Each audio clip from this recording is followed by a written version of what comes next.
Welcome to the Private Practice Startup Podcast, where we help ambitious private practitioners across the globe to brand themselves and grow their dream practices. We chat with successful private practitioners, business coaches, and marketing experts, bringing you tons of practice building ninja tips. Visit privatepracticestartup.com for awesome resources, attorney-approved private practice paperwork, and our signature marketing e-course. Here are your co-hosts, Dr. Kate Campbell and Katie Lemieux.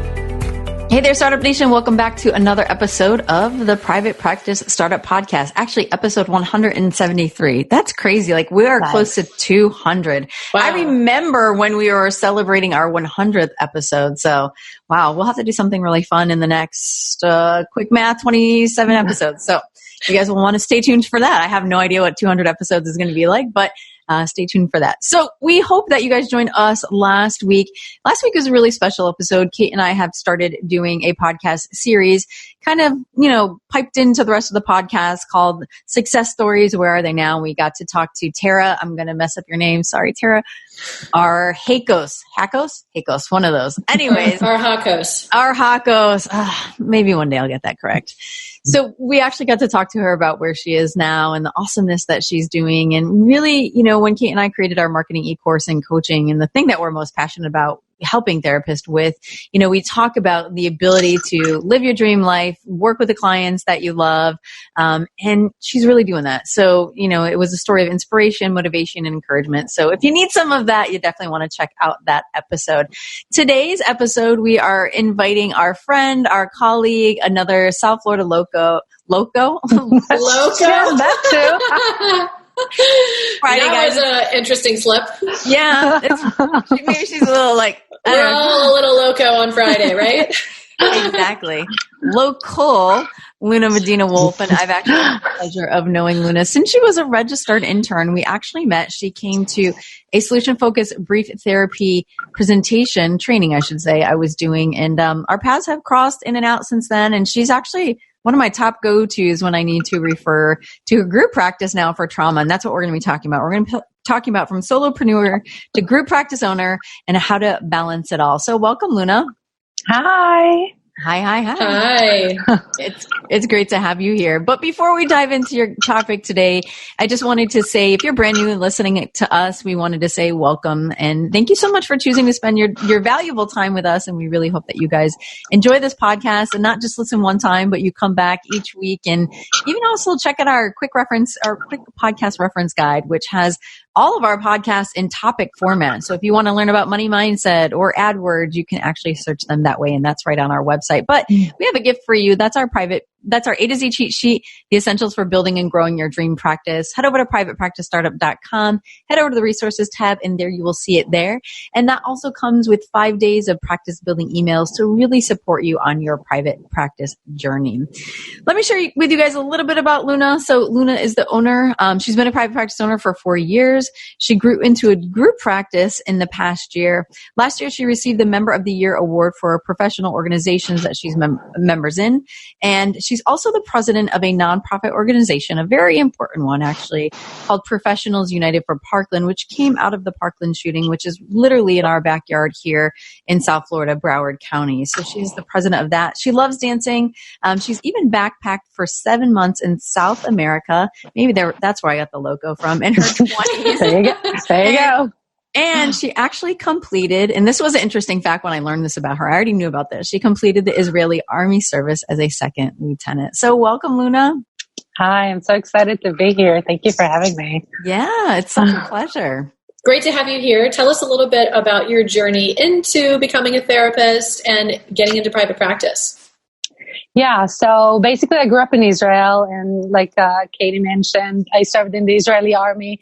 And growing through basically living in a war state zone all your life, you're surrounded by trauma all the time. And I had my personal also household that was loco a little bit. Thanks for bringing that in there. I appreciate it. So, there was a lot of trauma surrounding me. I went to the foster care system at some point in my life. So I always knew I wanted to be a therapist. I always wanted to know I wanted to work with trauma, but I just didn't know how it's going to take me there. And after backpacking in South America for some time, I decided to come to the US. I came here as an international student and went through my program for bachelor's and master's here. Actually really planning to take that back to my country and practice there with all the trauma there, but ended up, life happens and I ended up ending here with my husband and now my kids and my practice. So that's kind of like how it all started. That's a crazy story. That's a know. lot. It's a loco story. It's a loco story. Or shall we say loca because you are female? Let's be correct in our language. Yeah, I didn't know that about you. It's so interesting to hear that was the journey that you took. Yeah, that is a long journey and interesting and fun and crazy at the same time. Yeah. Did you plan on spending 7 months in South America or it just kind of turned out that way? Yeah, that's a very popular thing that, we go straight, unlike the kids here, they go from high school to career through education.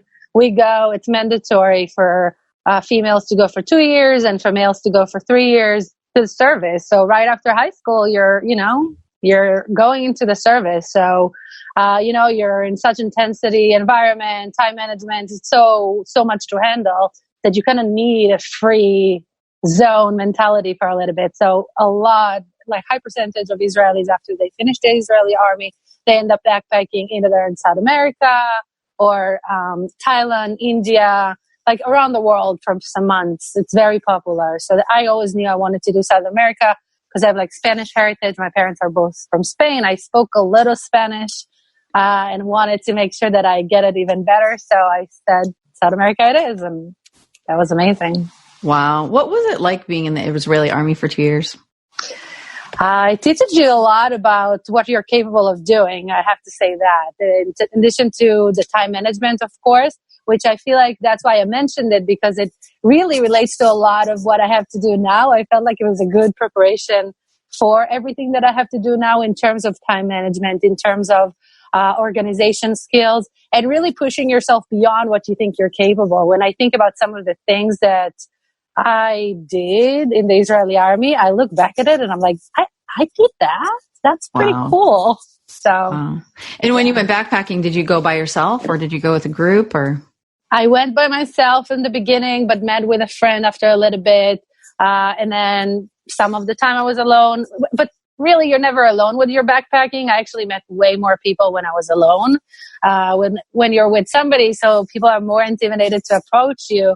So I met way more. When I was alone, it was always with people because I stayed at hostels and everybody's kind of like together planning the next trip, the next adventure. What are you going to do?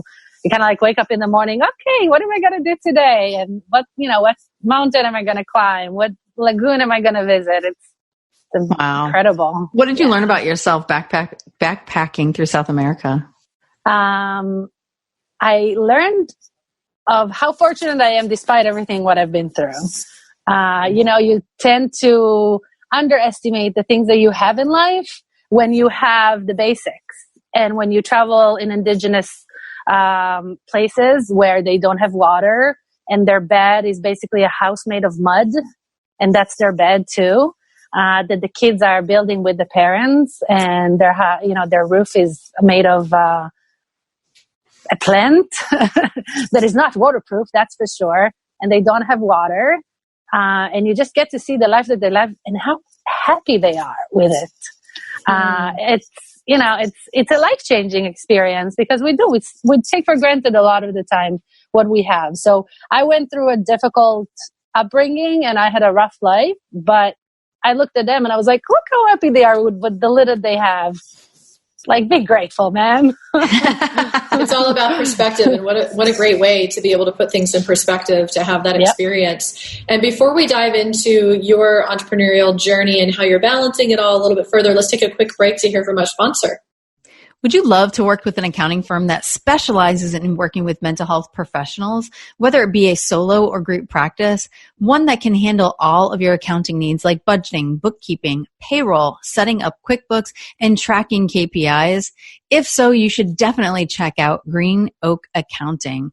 On top of all of that they do, they can help you set up and stay on track with your profit first system. Check them out at greenoakaccounting.com/Parkland.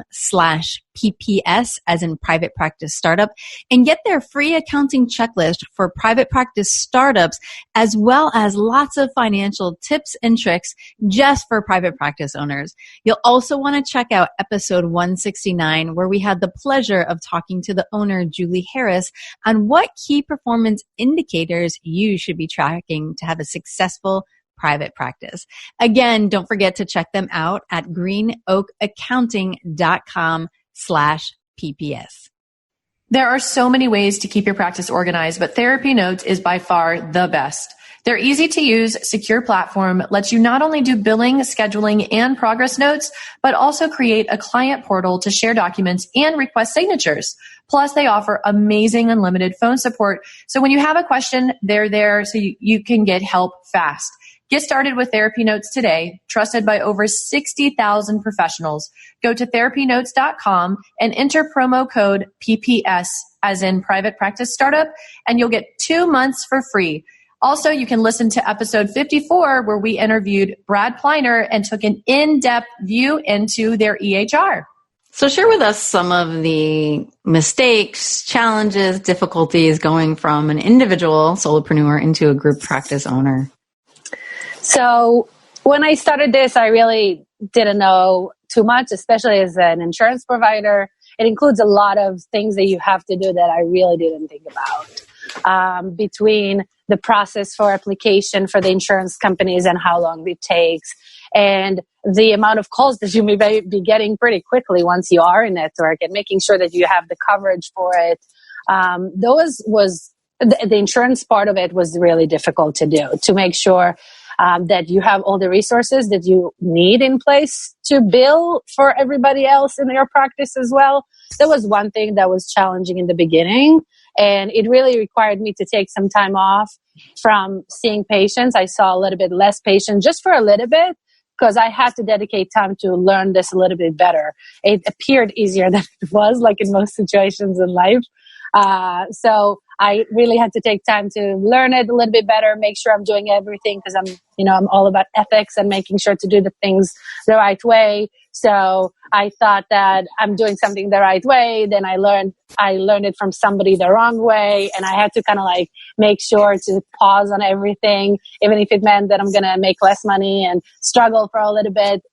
It's worth it, because I wanted to do things the right way. So that was definitely one thing that was overwhelming and made me even question, like, do you really want to do this or not? But I went through it and it was okay.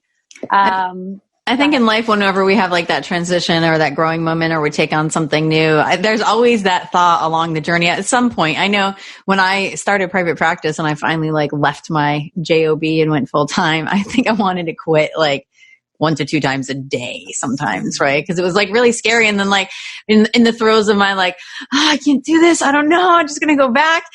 And then I take a deep breath and I relax for a second. And then I get a call, right?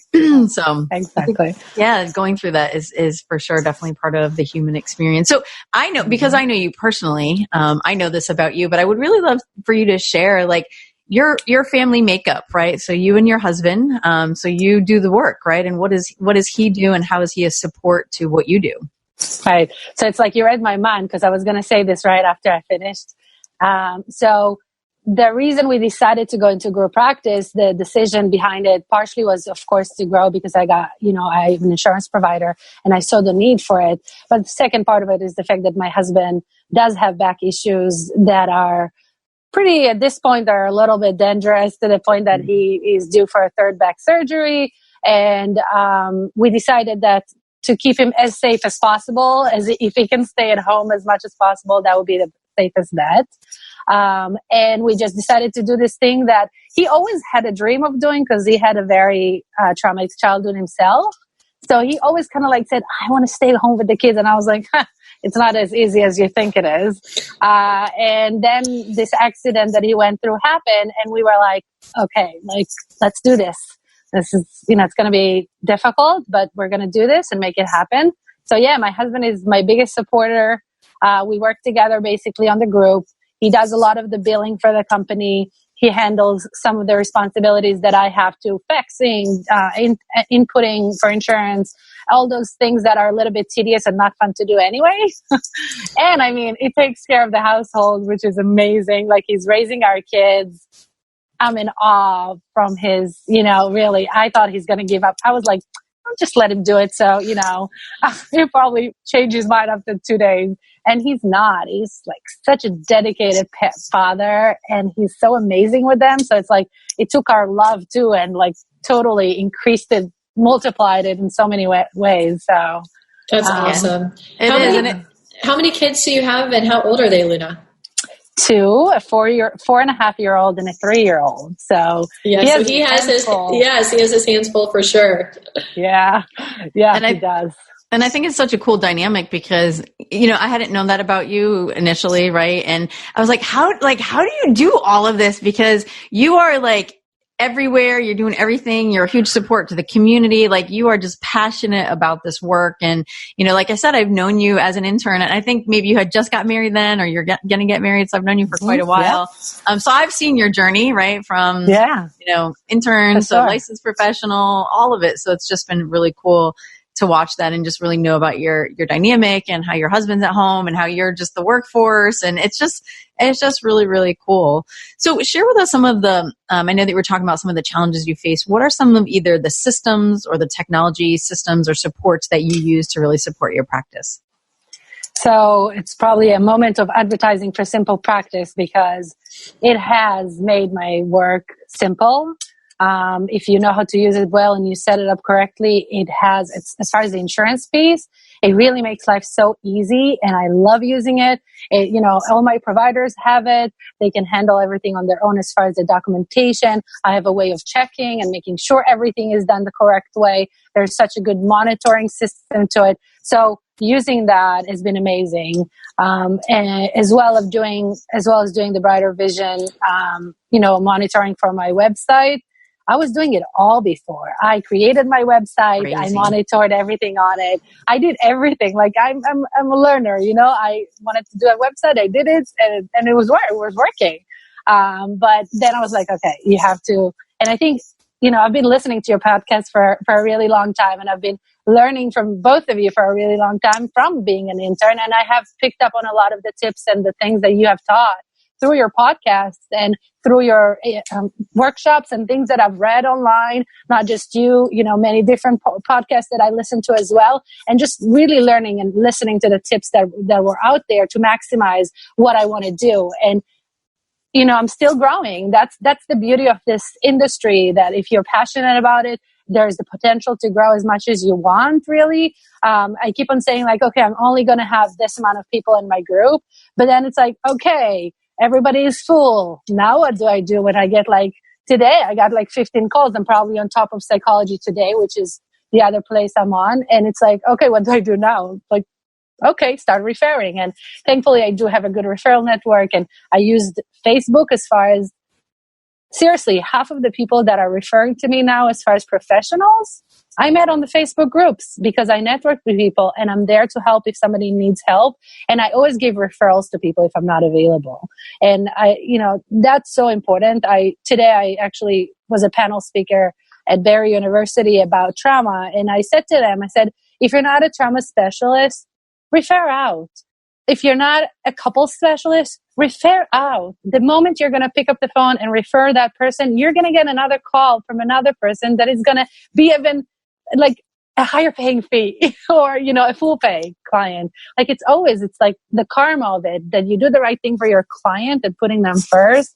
You're going to continue working and you're going to continue growing. And it's just, so nice. So using the community resources and the podcasts online, if you want to do things, do them the right way and learn from those who are doing it before you in such an amazing way, like you guys. Yeah, it's amazing to hear. I mean, it's amazing to see how many resources there are out there now. And then also I can hear that you did a really good job of being able to look at what are your strengths, what are the areas that you actually enjoy being involved in the business, and where can you outsource the things that are time consuming. Like with your husband, it was the perfect win-win for him to help out with some of the billing and the more data input and that time consuming stuff. And it's useful for him, it's useful for you. You've been able to systemize your practice by using an EHR like Simple Practice or like Therapy Notes, as you guys heard earlier, who's sponsoring our message, our episode here today.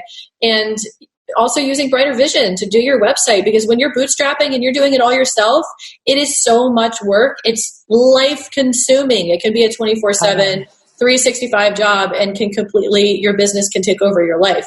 So you've been able to really like outsource and streamline some of those, which it sounds like has made a huge difference. And one of the cool things, Luna, about your group practice is, before we hit the record button, is right now your group practice is really a trauma-based group practice. And it's a lot of help and support to me and my clients, because I work a lot with clients through the affair recovery process. So, I'm always referring to you. And I have 2 clients right now, I think, that are working with your therapist. And so it's just really cool to be able to know that. And it's also kind of cool, like, having a group practice, like, this is what they do. I know that there's a group practice, I don't remember the exact name of it, but in Miami, and they specifically specialize in DBT. And so it's cool to see group practices doing that as well. And, I really appreciate, and I was like feeling a soapbox moment coming on.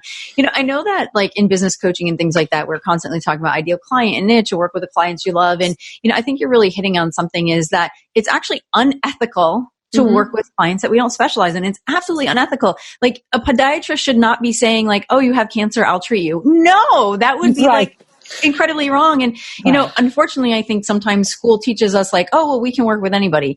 That's not necessarily the reality. And we really should be working with the clients that we specialize in, because it is the best care for them. And you're right. When you build relationships in the community, it is this nice reciprocal relationship. You've referred clients my way because I love working with couples, and vice versa. And you build that network rather than having that scarcity mentality of being the generalist and taking on everybody and not doing your best work. So, I really appreciate that you're talking to even students about this and getting that message out there. And it's just so important. It is so important. I have to touch for a second about, the Professionals Unite for Parkland, you mentioned earlier, as far as our nonprofit. That's what we learned through the vetting process there, that too many people were saying, oh, I'm a trauma specialist. And when I called them to interview them, what is your training? Oh, I'm an LCSW. I'm an MHC. Okay. What's your specialized trauma training? Oh, I have a master. Okay. What's your trauma training? Oh, I went to a CU about trauma care. No. How can you say what? That's a false advertisement. Yeah, exactly. And it is so important. It's funny. I remember, when the whole tragedy had happened and things like that, like, a lot of our community obviously kind of jumped in. And I remember someone just kind of asking me like, well, why don't you see the clients? And I'm like, I don't specialize in trauma, but I'm happy to help. And I did a lot of like the marketing support and things like that. And that's my niche, right? Like, that's where I do well. And so let me help in that way. And so there's obviously ways that we can help, whether it's the community or our clients and things like that. So thanks for sharing that. So let's just switch back gears and kind of keep talking about the group practice transition. And, what are some other things that you've had to learn along the way in becoming a group practice owner? So hiring was an interesting journey, because I don't know, I went in with the assumption that if they're licensed professionals, they should know what they're doing. And I shouldn't prepare them too much as to my expectations. A little naive, probably, going into it. So I went through some really crazy experiences with that. I can only imagine. Like, listen, some of the therapists out there, I'm concerned, unfortunately. And, partially exactly because of that, practicing outside of your scope of practice and so forth. But some of it more than that, just boundaries, being on time.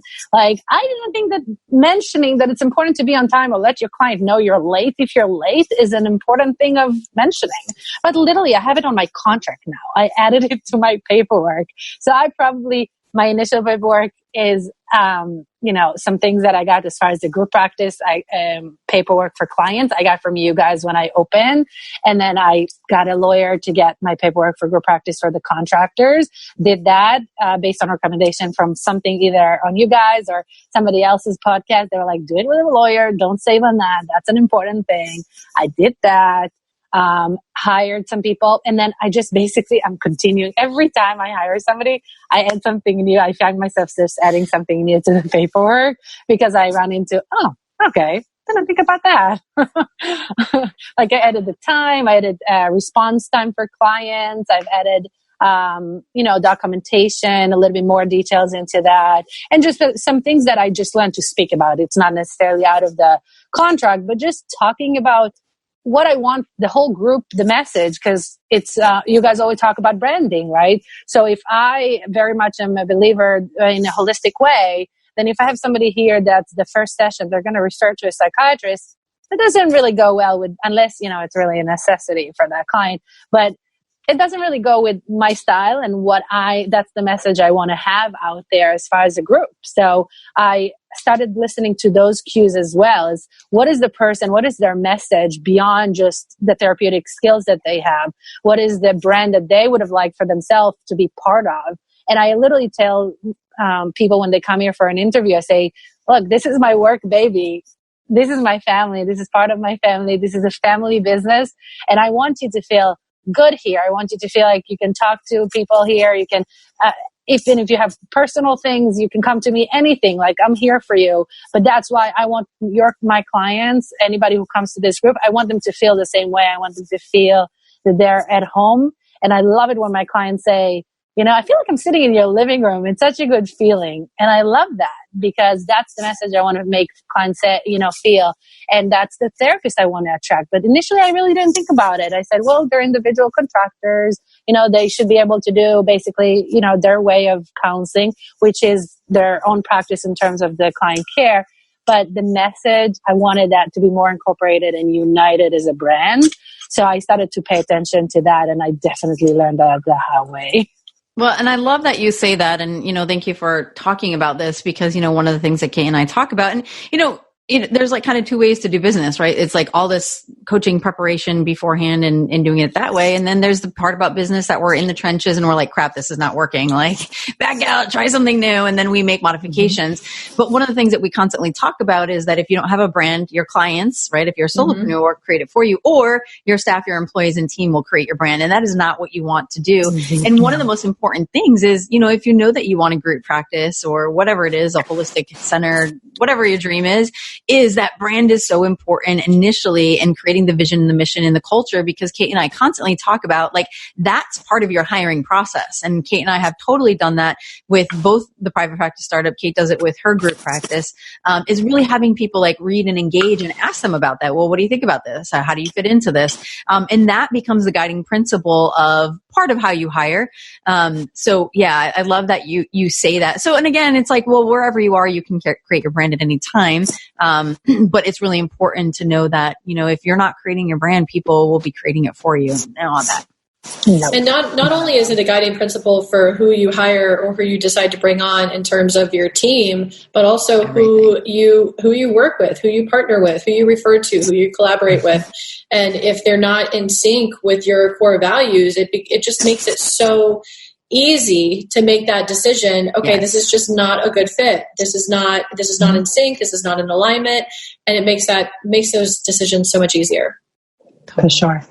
Yeah. Awesome. Well, I've definitely enjoyed listening to your journey. And so I'm just curious as to what's next for you guys in the group practice. What's next? Basically right now, I feel like I've completed my team. I mean, there's only one more person that I'm possibly hiring. So that would be probably completing my team, at least for now. And what we're working on moving forward is doing some groups. Right now, we've been doing just individual and family and couples a little bit. But mainly the individual work of all ages. But I really wanted to branch out to doing some groups. There's interest from the therapist to do that. After working in substance abuse for many years, I was done doing groups. It's not what I want to do.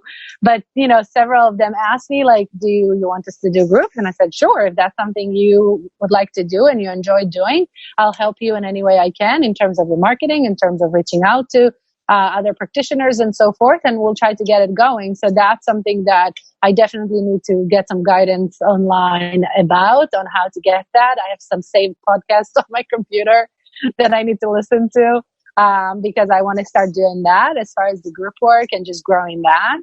And I want to start working on a little bit more of a cash pay flow as well and learning how to incorporate some of that a little bit better into the group too. So we still take insurance because I want to provide services for anybody who needs it. We're literally finalizing the Medicaid insurance route as well right now. So we're going to do insurance still, but I want to be able to also give them, at least some cash paying clients, that it's going to balance it out, and it's going to help them work less hours, because I've been basically working, now I probably dropped to like 30, but I've been doing 40 to 45 for a few years.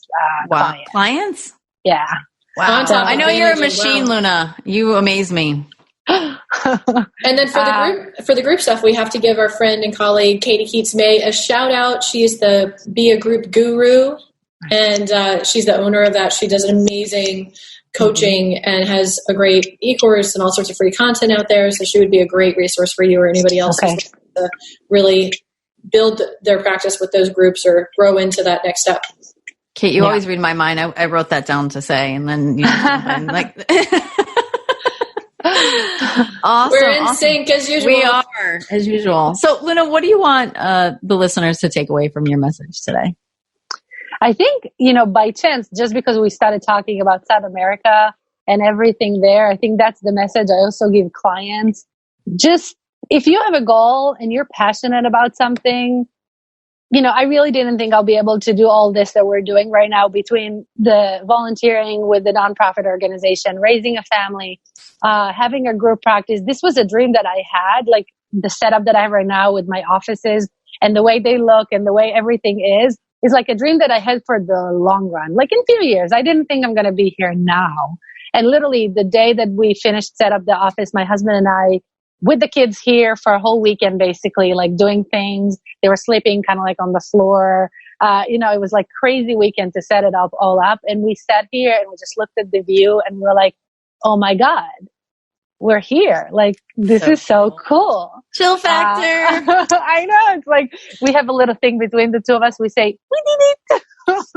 We just say to each other at the house sometimes, it's just funny between us. And that's what I want. That's the message I want people to have. Like, do things the right way, both for your clients and for yourself. Find the time for yourself, even when it's crazy, like busy. And that's what I do. I dance with my kids in the living room if I had a really, really rough day. That's what we do. We dance with loud music and make it fun. So reach for your dreams. I know it's a cliche, but it's true. Like, it's been amazing. It's been an amazing journey. Nice. It's totally possible. And I look forward to watching your continued journey. And, you shared and we shared a lot of resources today. So we'll definitely put that in the links in the show notes, from Katie Keats-May to Become a Group Guru to Brighter Visions. I know Luna loves Simple Practice. We love therapy notes. We'll put those in there too. Another thing that we offer is an independent contractor agreement. So that is a business paperwork that we do offer. So I'll put that link in there as well. So, I get it from you guys. Oh, you might have. I do. Actually, Luna, I would love for you to share the name of your group practice and where you guys are located, just so people know. Helping Moon Counseling. We're located in Boca Raton, and Florida. Florida. Yes, Boca Raton, Florida. And there's another location also in Boca. We have 2 locations in central Boca Raton, Florida. Amazing. Awesome. So, Kate, take it away. Yes, Startup Nation, hope you enjoyed this episode. As always, we love to hear your feedback. Let us know if there's another topic that you would love to hear. You can send us an email, or you can also subscribe, rate, and review our show, share with your fellow friends and colleagues. We always love getting that feedback from you guys, just to make sure that we're really providing content that's on track with your needs, so we can inspire you from startup to nation. Startup to mastery, Startup Nation. Hey, whatever. It's all good. It's a loco. It's a loco podcast. That's right. I love how we started and ended on that. That was a good job, girls. Yes. Startup Nation, we hope you guys join us next time for another awesome success story as we talk to Fernando Campos, from registered intern to LMFT to owner of Avant-Garde Therapy and a full fee private pay practice. So you'll really enjoy his journey. It was really a quick journey. So he shares some inspiration, some hopes, and just his story. So join us next week. And as Kate said, we always look forward to inspiring you from startup to mastery. Take care, Startup Nation. Thanks for joining us on The Private Practice Startup. Visit theprivatepracticestartup.com for awesome resources, free trainings, attorney-approved private practice paperwork, and so much more.